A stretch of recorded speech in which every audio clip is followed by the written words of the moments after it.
A recent study from Stanford's Wu Tsai Neurosciences Institute has shed light on the interplay between two key brain chemicals, dopamine and serotonin, revealing their opposing roles in shaping our decisions and learning processes. Published in Nature, that's a journal, the research demonstrates for the first time that dopamine and serotonin operate as a, quote, gas and brake, unquote, system, jointly influencing how we learn from rewards. The findings have broad implications from understanding everyday decision-making to developing treatment for neurological and psychiatric conditions such as addiction, depression, and Parkinson's disease. It says two competing theories have sought to explain their dynamic, that being the dynamic of serotonin and dopamine.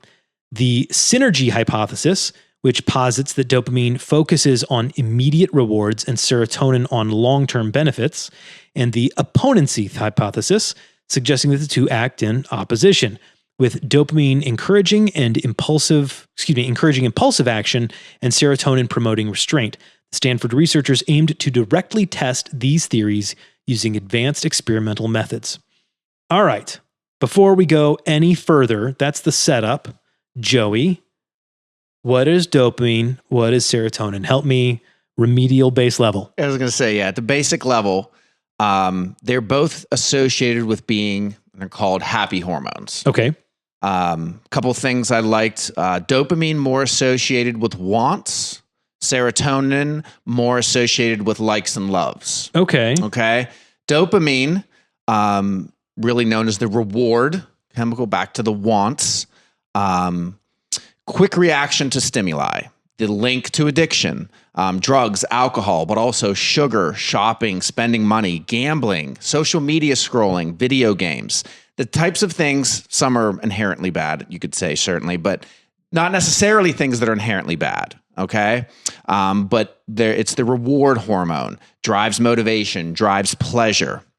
Excess dopamine, again, can lead to impulsivity, addiction. Addictive drugs and alcohol can lead to dopamine surges 10 times a natural stimuli. So when you look at the difference between a drug and alcohol versus, well, yeah, I shop and spend money and I go on my phone and I play video games, that's just, you're playing with fire with one more than the other. But it's literally the same, your brain is operating on the same circuitry, whether you're taking the drug or you are addictively engaging in some other form of behavior. But the 10x surge is what creates the percentages of addiction, and why some people do those other things no problem, why some people have a candy bar and don't think about, reaching for a candy bar every time. But that also goes into the habits of what you form in your brain and all the individual response. Yep. Serotonin more associated with longer term thinking, patience. Again, your likes and loves, a little maybe more depth, you could say. Not as easily hijacked by drugs, by sugar, by social media. It's a mood stabilizer, calmness, focus, well-being. That's the target of SSRIs, antidepressants. Mm-hmm. Okay.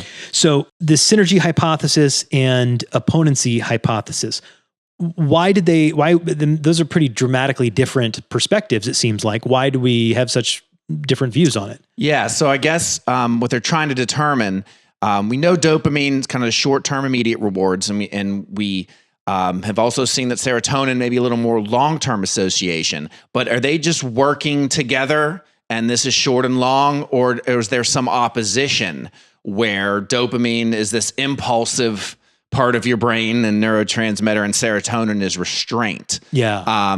So I don't know that it necessarily has to be one or the other. Sure. But I think whenever you are trying to design your lifestyle and you're trying to look at drug design and what can we do to these neurotransmitters, the more that you understand them and their interplay with each other, the more that you can get end result benefit from that research. That makes a lot of sense. So what did they find? What did they do? I guess maybe that's the better question. What did they do? So I think what they use mice, of course. They use something called optogenics. And that's why this is pretty cutting edge in the sense of the technology wouldn't exist to do a study like this, but it's why we've literally never been able to test this before. Exactly. So optogenics, they basically genetically modify part of the brain of these mice, and the optogenics component allows them to manipulate the neurotransmitters. So they're not only evaluating the neurotransmitters, but they can induce elevated or decreased states of serotonin and dopamine via light. That's the opta part of optogenics. Whoa, okay. Yeah, I can see why they didn't test this on humans. Yeah. All right.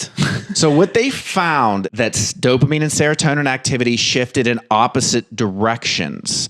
Dopamine increased with reward signals and serotonin decreased. So this leans more in favor of supporting the opponent hypothesis. Okay. And so I looked at, so if you give a mice or human sugar, you can deduce from the mice study that dopamine's going to go up. We know that, but what we kind of didn't know is what happens to serotonin.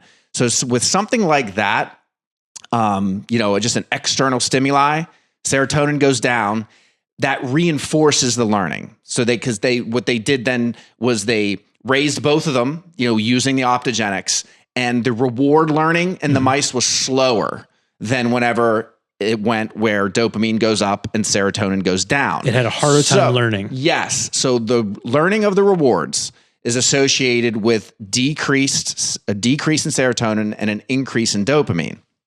Okay. So what I thought was, I'm just going to look at what happens when you exercise. What happens whenever you have whenever you're spending time with your family and have good social interactions, you help somebody out. Those types of interactions, all exercise, positive social interactions, raise both. So again, this is where I thought it was very interesting. So something like exercise raises your dopamine, you feel good, has long-term benefits, kind of the wants versus the likes and loves, the longer-term kind of focus of serotonin and effect of serotonin, it raises both. So traditionally, is exercise is quote unquote addicting, even as a video game or something? No.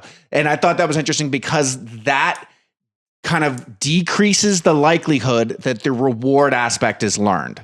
Does that make sense? Yeah. So a video game is going to give you that immediate dump and the disproportionate effect of dopamine over serotonin versus something like exercise that requires protracted focus. Yes. You're going to learn the reward of even though you feel better in the moment and then the serotonin's on board, you maybe feel better a little longer. It takes longer for you to learn that. It takes longer for your brain, just in the most kind of fundamental sense, to learn that because of what they've shown here, that it's that opposite, whenever they're in opposites, where the reward is learned almost instantly. So even whenever you think about that exercise, we know the benefits long and short term. We know the long-term benefits of being around your family, of helping people, of having good, friendly relationships.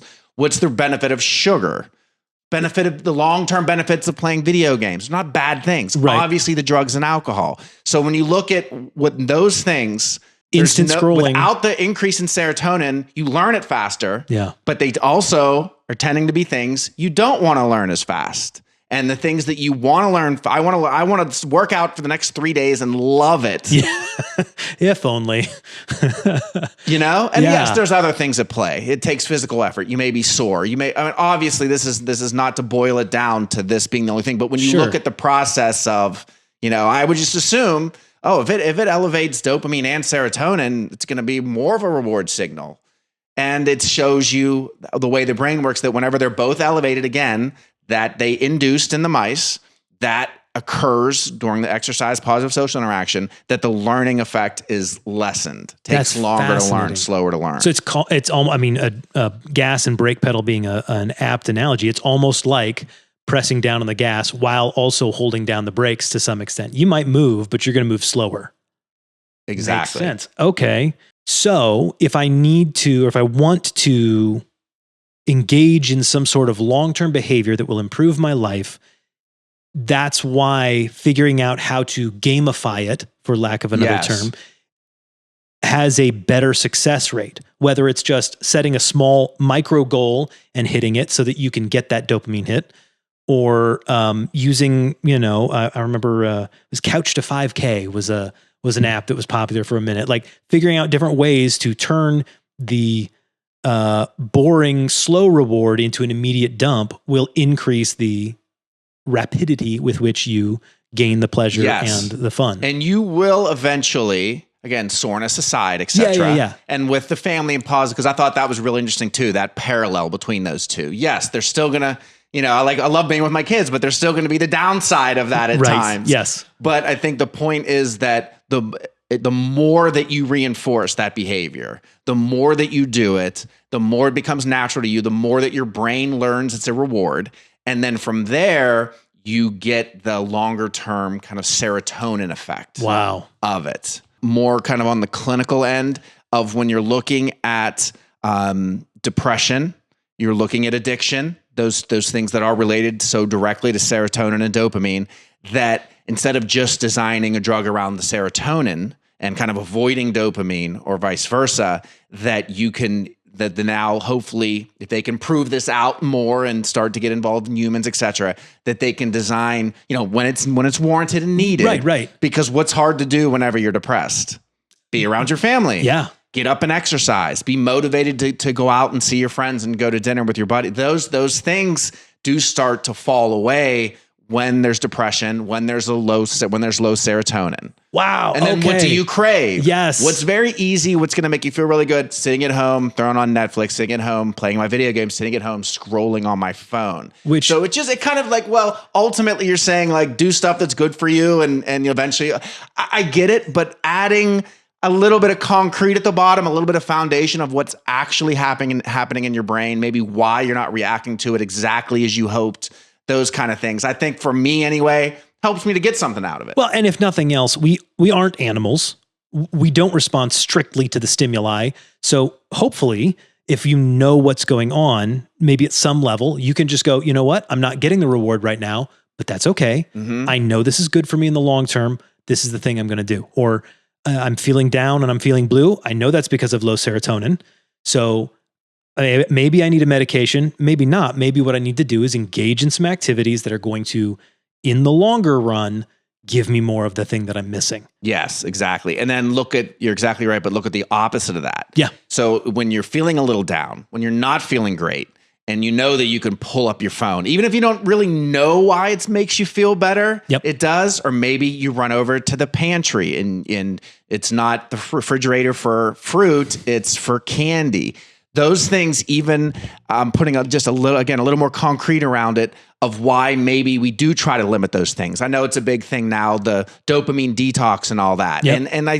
And even though that kind of goes to maybe one extreme, I think the point is still foundationally solid in that, when you keep reinforcing to your brain these things that are more addictive, more easily giving you pleasure, but that now we're learning, and even kind of intuitively already knew, that don't have any medium or long-term benefits. When you keep feeding short-term, and you're going from one short-term to another, you're going from the video game to your phone to the pantry, how maybe limiting that in your life as much as you can, realistically speaking, can help to not continue to perpetuate that vicious cycle.